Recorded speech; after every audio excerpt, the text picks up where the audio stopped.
kelima dari kelas 8A yang akan disampaikan oleh Akila, Zilan, dan Salma.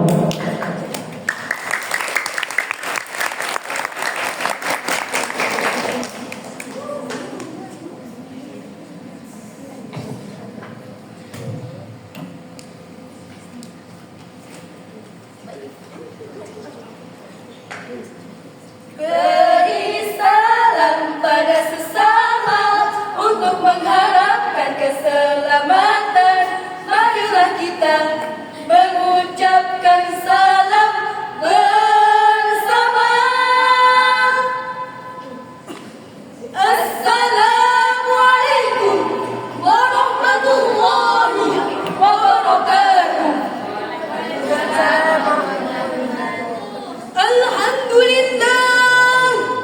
Alhamdulillahilladzi amarna bil akhlaqil karimah. Wassalatu wassalamu ala man la nabiyya ba'dah.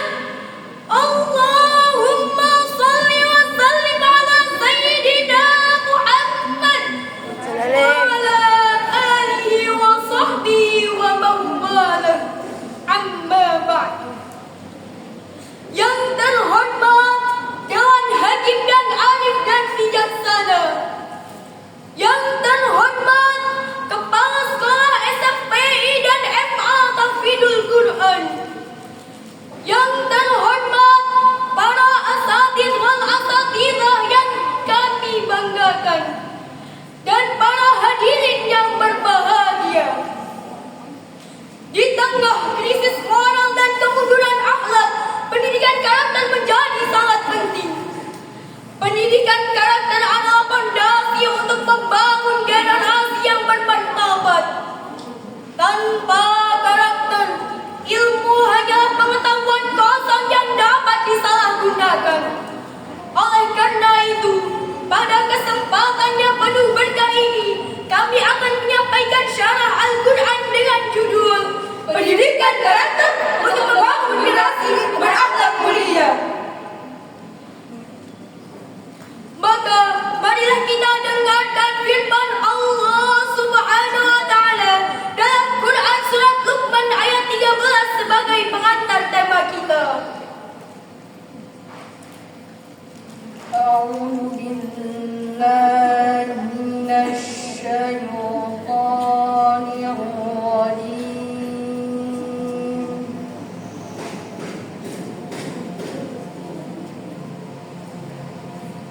Bismillahirrahmanirrahim.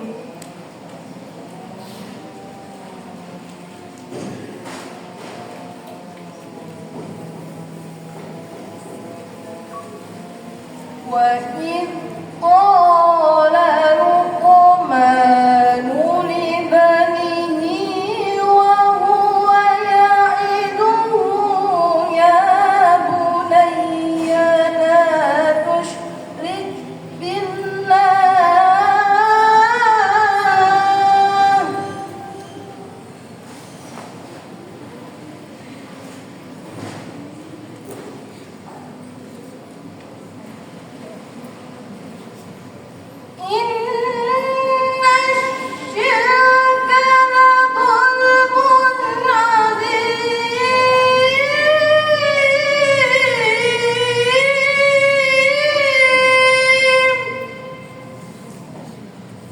Hamba berlindung di bawah kuasa-Mu ya Allah dari bisikan syaitan yang terkutuk.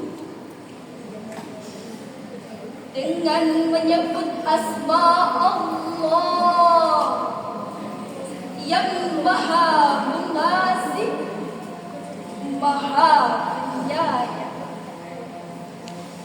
Dan ingatlah ketika Luqman berkata kepada anaknya, ketika ia memberi pengajaran kepadanya, Wahai anak-anakku, tegakkanlah salat dan suruhlah manusia. Wahai anak-anakku, janganlah engkau mempersekutukan Allah. Sungguh, mempersekutukan Allah adalah benar-benar kezaliman yang besar. Hadirin yang dirahmati Allah, ayat ini adalah bukti bahwa pendidikan karakter sudah diajarkan sejak zaman para nabi. Luqmanul Hakim memberi nasihat kepada anak-anaknya dengan akhlak, iman, dan nilai-nilai ketauhidan sebagai fondasi utama. Pendidikan karakter bukanlah sekadar teori, tapi pembiasaan. Bukan juga sekadar nilai rapor, tapi nilai hidup. Ia juga mengajarkan kepada anak-anaknya kejujuran, tanggung jawab, sopan santun, empati, kerja keras, dan cinta terhadap kebenaran. Nabi Muhammad SAW bersabda, sesungguhnya aku diutus untuk menyempurnakan akhlak yang mulia. Hadis riwayat Ahmad. Jadi, pendidikan karakter adalah inti dari misi kenabian. Tanpa akhlak, ilmu hanya menghasilkan kesombongan. Tanpa iman, kepintaran hanya menghasilkan kehancuran. Wahai saudaraku, lihatlah kondisi saat ini. Banyak sekali orang yang cerdas tapi lupa adab. Banyak juga orang yang pintar tapi mudah tersulut emosi. Maka pendidikan karakter adalah solusi, mengubah ilmu menjadi hikmah dan pengetahuan menjadi amal. Dan hadirin, kita amat membutuhkan generasi yang cerdas sekaligus beriman dan berkarakter. Maka dari itu, sudah saatnya dunia pendidikan mengutamakan pembentukan akhlak, bukan hanya mengejar angka. Karena sejatinya, pendidikan yang berhasil adalah yang mampu mencetak generasi yang tidak hanya cerdas pikirannya, tapi juga bersih hatinya dan baik perilakunya. Dalam hal ini, Allah Subhanahu wa Ta'ala berfirman dalam Quran surat Luqman ayat 17 sampai dengan 18 sebagai berikut.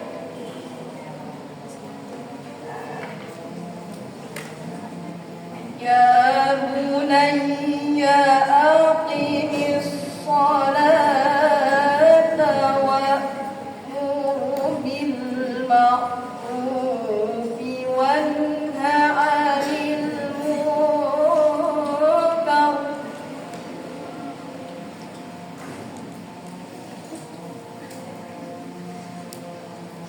wa'mur bil ma'rufi wanha 'anil munkar wasbir 'ala ma asabak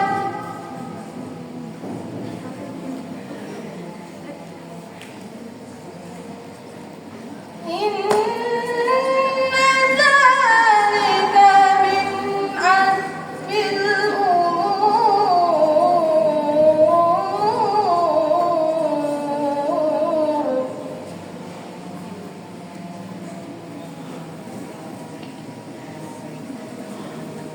ولا تصعر خدك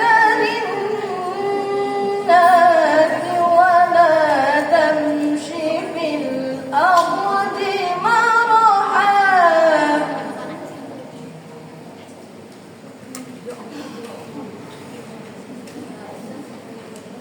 إن الله لا يحب كل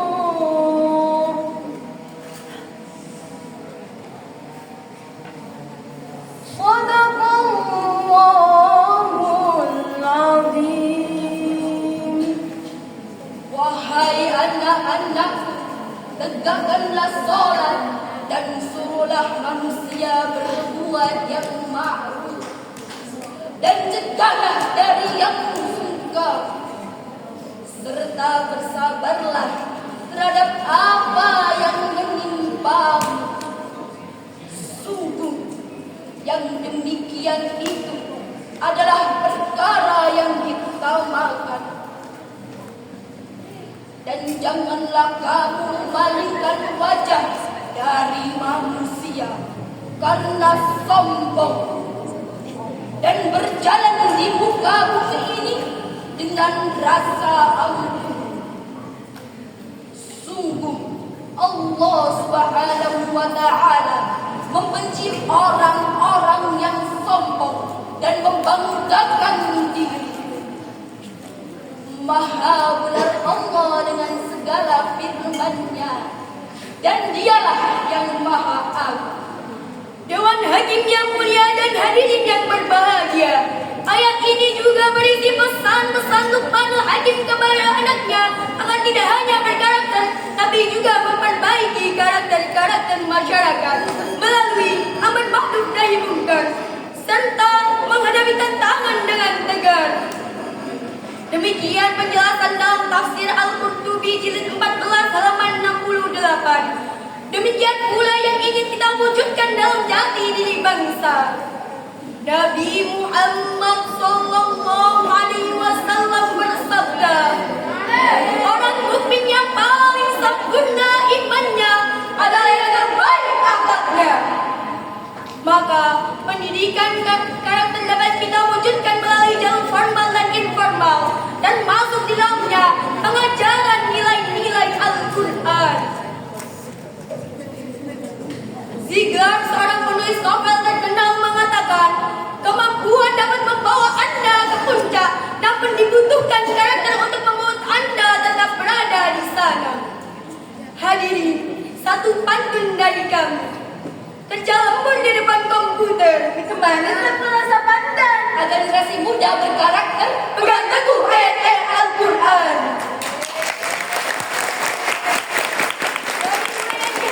Dapat kami simpulkan sebagai berikut. Pertama, masa depan bergantung pada generasi berkarakter. Kedua, untuk membentuk karakter dapat dilakukan melalui jalur informal, formal maupun non-formal. Sebelum kita berpisah, mari kita ingat bahwa hidup ini seperti ponsel kita. Kenapa? Kenapa ya? Karena kita terlalu fokus pada baterai kita, padahal kita seharusnya lebih fokus pada koneksi kita dengan Allah. Semoga kita selalu terhubung dengannya.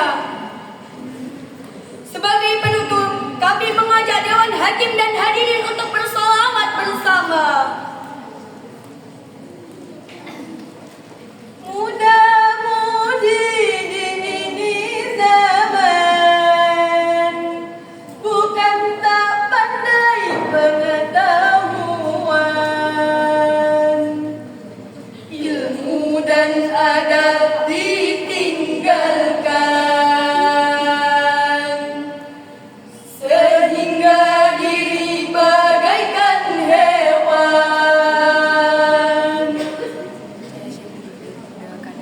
Wahai remaja Indonesia,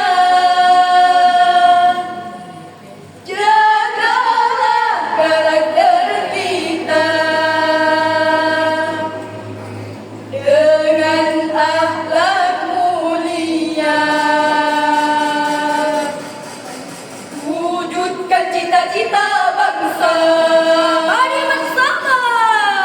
Allahul kafi, Rabbunal kafi, qasadnal kafi, wajadnal kafi, bikullil kafi, kafanal kafi, wa ni'mal kafi, alhamdulillah. Semoga apa yang kami sampaikan dapat bermanfaat. Semoga Allah Subhanahu wa Ta'ala menjadikan kita bagian dari orang yang cerdas dan berakhlak, serta mampu